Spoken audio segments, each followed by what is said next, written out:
ఎవరికీ లేని డౌట్లను తెరపైకి తెచ్చారు. నిండు సభలో అవమానించారు. సుదీర్ఘ అనుభవం ఉన్న రాజకీయ నేతతో కన్నీళ్లు పెట్టించారు. వీటన్నిటికీ ఒక్కరే కారణం. కానీ ఆ ఒక్కడిపై చర్యలు తీసుకోవాలని చాలా మంది ఒత్తిడి తెచ్చారు. ఇప్పటికీ తెస్తూనే ఉన్నారు. కానీ ఇప్పటికీ ఆ దిశగా చర్యలు లేవు. ఇంతకీ ఏపీ సర్కార్ ఆ వ్యక్తిపై మౌనంగా ఎందుకుంది?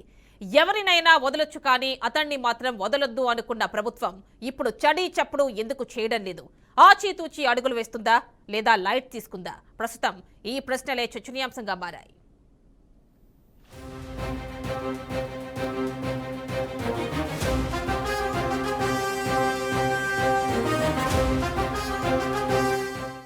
టీడీపీ నేతలు కూటమి ప్రభుత్వం జీర్ణించుకోలేని వ్యక్తుల్లో ఖచ్చితంగా గన్నవరం మాజీ ఎమ్మెల్యే వల్లభనేని వంశీమోహన్ ఉంటారు అనేది కాదనలేని సత్యం.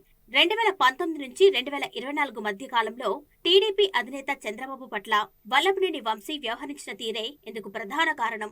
అసెంబ్లీ సాక్షిగా చంద్రబాబు సతీమణి భువనేశ్వరిని ఉద్దేశిస్తూ వల్లభనేని చేసిన వ్యాఖ్యలు అప్పట్లో కలకలం రేపాయి. లోకేష్ పుట్టుకను ప్రస్తావిస్తూ జుగుప్సాకరంగా వ్యవహరించారు. ఆ మాటలే చంద్రబాబును అసెంబ్లీ నుంచి వాకౌట్ చేసేలా చేశాయి. సీఎంగా 14 ఏళ్ల అనుభవం ఉన్న చంద్రబాబుతో కన్నీళ్లు పెట్టించాయి. ప్రతి ఒక్కరూ చంద్రబాబును చూసి జాలి పడేలా చేశాయి.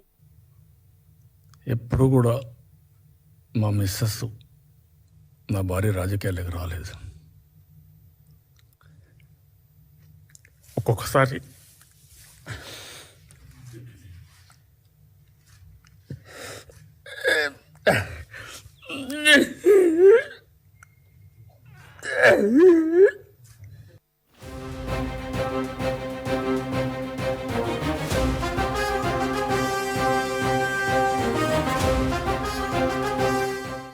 పరిటాల రవి అంచరుడుగా ముద్రపడిన వల్లభనేని వంశీమోహన్ 2014లో తొలిసారి ఎమ్మెల్యే అయ్యారు. గన్నవరం నుంచి టీడీపీ టికెట్ పై గెలుపొందారు. 2019 ఎన్నికల్లో విజయం సాధించారు. వైసీపీ ఫ్యాన్ గాల్ని తట్టుకొని గెలిచిన 23 మంది ఎమ్మెల్యేల్లో ఒకరుగా నిలిచారు.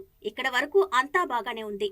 ఆ తర్వాతే వల్లభనేని తీరులో మార్పు వచ్చింది. టీడీపీకి భవిష్యత్తు లేదు అనుకున్నారో లేదంటే అధికార పార్టీలో ఉంటేనే లబ్ధి జరుగుతుందని భావించారో కారణం ఏదైనా సరే టీడీపీకి అయితే బై బై చెప్పేశారు.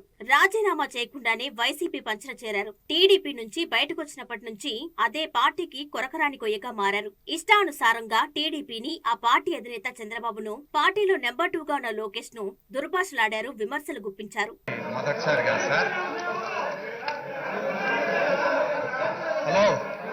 సభ్యుడు మాట్లాడకూడదేంటి? చంద్రబాబు గారు ఎందుకు అంత ఉలిక్కి పడుతున్నావు? ఎందుకు చంద్రబాబు గారు? హలో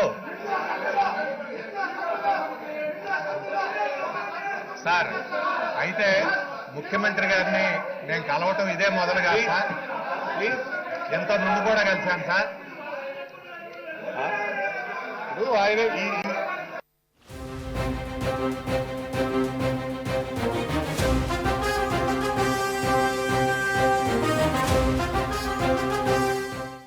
వల్లభనేని వంశీమోహన్ చేసిన వ్యాఖ్యలపై టీడీపీ శ్రేణులు బగ్గుమన్నాయి. రాజకీయ జీవితాన్ని పెట్టిన పార్టీని, ఆ పార్టీ అధినేతపై వల్లభనేని మాటలను జీర్ణించుకోలేకపోయారు.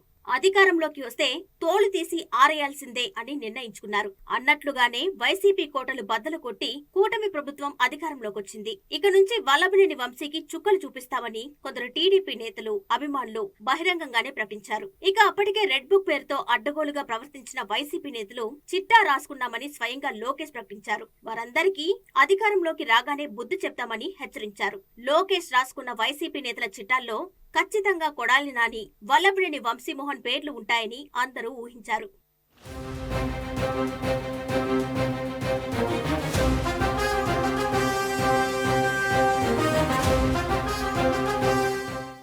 కూటమి ప్రభుత్వం అధికారంలోకి వచ్చిన తర్వాత వరుసగా వైసీపీకి చెందిన నేతల అరెస్టులు జరుగుతున్నాయి. ఇప్పటికే నందిగాం సురేష్, వర్రా రవీందర్ రెడ్డి, కల్లెం హరికృష్ణారెడ్డి సహా పలువురిని అరెస్ట్ చేశారు.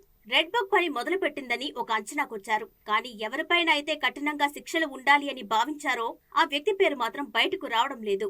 అతనే వల్లభనేని వంశీమోహన్. వల్లభనేని అరెస్ట్ ఎప్పుడు అని చాలా మంది ఆశగా ఎదురుచూస్తున్నారు. ఈ విషయంలో టీడీపీ శ్రేణులు ముందున్నాయి. నిజానికి కూటమి ప్రభుత్వం వచ్చిన కొద్ది రోజులకు వల్లభనేనిని అరెస్ట్ చేశారు అని వార్తలు వచ్చాయి. హైదరాబాద్ నుంచి ఆయన కాన్వాయ్ ను వెంటాడి మరీ అరెస్ట్ చేశారు అని వినిపించాయి. టీడీపీ కేంద్ర కార్యాలయంపై దాడి కేసులో ఆయన్ను అదుపులోకి తీసుకున్నారని అనుకున్నారు. కానీ అది నిజం కాదని తర్వాత తేలిపోయింది.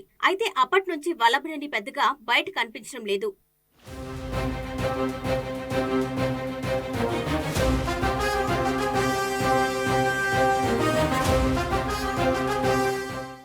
నిజానికి వల్లభనేనిపై చాలా అవినీతి ఆరోపణలు కూడా ఉన్నాయి. గన్నవరం నియోజకవర్గ పరిధిలో మట్టి తరలింపు, ఇసుక అక్రమ రవాణాకు పాల్పడ్డారనే విమర్శలు ఉన్నాయి. అంతేకాదు ఇళ్ల పట్టాలు ఇప్పిస్తా అని చెప్పి చాలా మంది దగ్గర డబ్బులు కూడా వసూలు చేశారనే ఆరోపణలు కూడా ఉన్నాయి. కానీ వల్లభనేని అరెస్టే లక్ష్యంగా పోలీసుల నుంచి ఎలాంటి చర్యలు లేవు.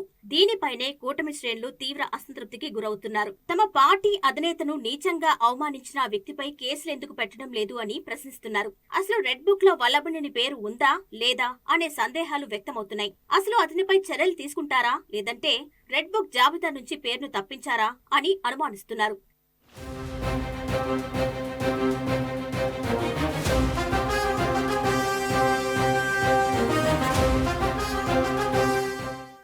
రాజకీయ ఎదుగుదలకు కారణమైన చంద్రబాబును, టీడీపీని నీచంగా దూషించిన వల్లభనేనిపై కూటమి ప్రభుత్వం ఎలా వ్యవహరించబోతుంది అనేది ఆసక్తిని పెంచుతుంది. మరోవైపు వల్లభనేని వ్యతిరేకులు మాత్రం తీవ్రమైన చర్యలు తీసుకోవాలని, అసలు రాజకీయాల్లో లేకుండా చేయాలని డిమాండ్ చేస్తున్నారు.